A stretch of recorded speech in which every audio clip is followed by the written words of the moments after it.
Penny stocks are basically just smaller fractions of your ordinary stock, which you think is ordinary and not penny. In the sense that people take a stock like Gillette, which is 6,721 rupees as of the time we're speaking. They take the stock and they'll say that it's a full-fledged, full-priced stock, which is quite expensive side.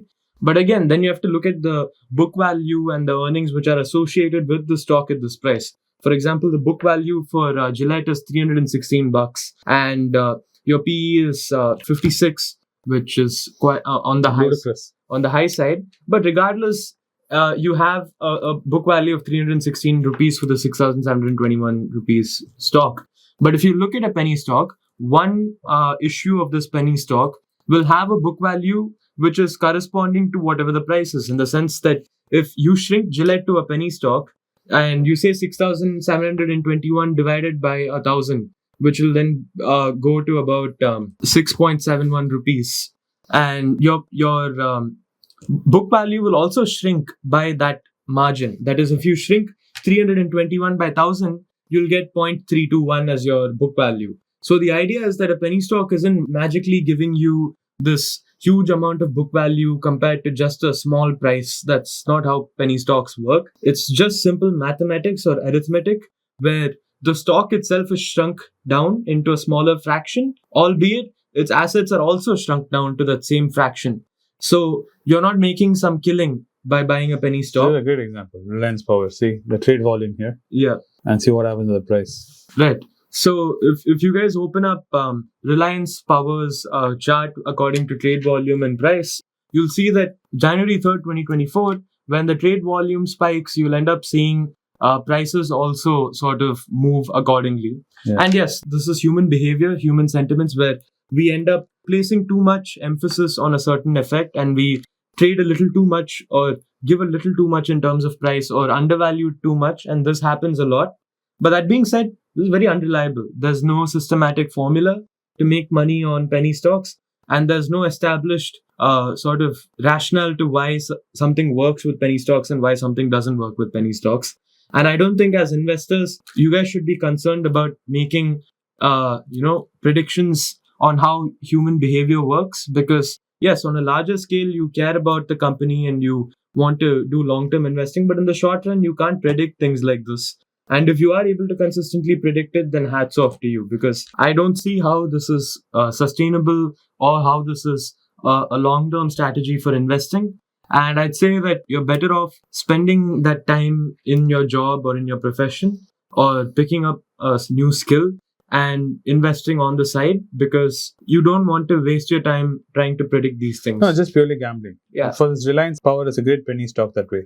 If you see, the return on equity is negative 11.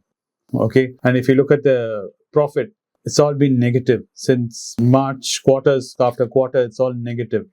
Right. And if you look at expense and you look at anything across the board, liabilities, if you see, it's crazy borrowings.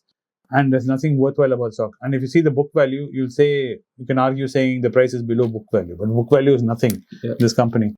And what people will do who trade in penny stocks, they look at this volume chart, like what I was telling Sashwath about. They'll see, okay, every time there's a spike in volume, there's an increase in price of at least 5-6% or even 10%. So the point is, I'll move some money. It's only 26 rupees, right? I'll buy 2 lakhs worth of this share and I'll sit. And at some point I'm expecting, usually it will cycle of trade volumes picks up on this. So I'll wait for the trade volume to come. When the trade volume picks up, the price goes from, 26 rupees, it'll go up to 35 rupees. I'll dump it and take my profit. But you can't time these things. You can't predict it. And it can go negative completely. Yeah. Ambani might decide, I don't want Reliance Power anymore. Yeah. And that's it. And I think this is called momentum trading or something. Yeah. And I had a feud with someone from the US on Twitter who was into momentum trading, and he said, you don't know anything. Yeah. You just cash in on when there's huge momentum. There are all these technical indicators. If you look at it and analyze it correctly, you'll make a lot of money. It's like using statistics and maths and probability to predict which the next Powerball number is going to be. And if you claim such things, all mathematicians will be winning lotto and whatever, all Powerball numbers.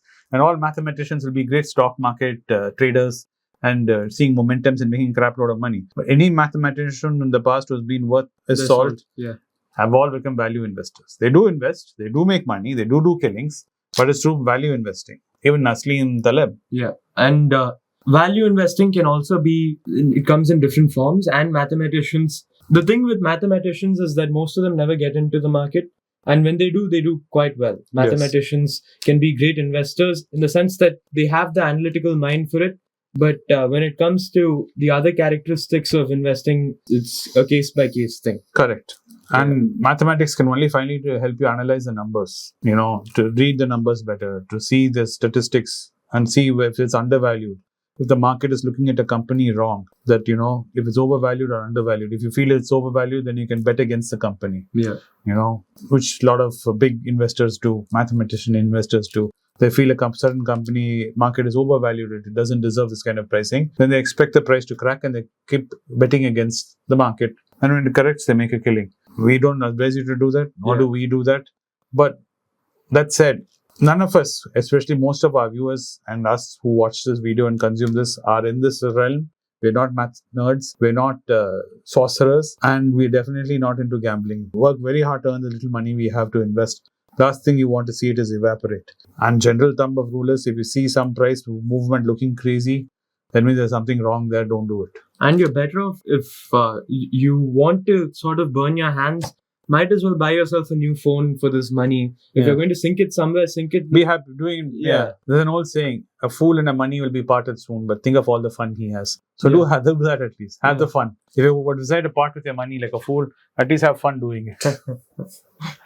Anyway, this has been a long video, and I'm sure it has been cut into two. I hope you guys enjoyed it. Having Sashwath with me and having a discussion has been fun, and I do promise to pull him in more often. And see you guys soon in the next one. Bye. Thank you.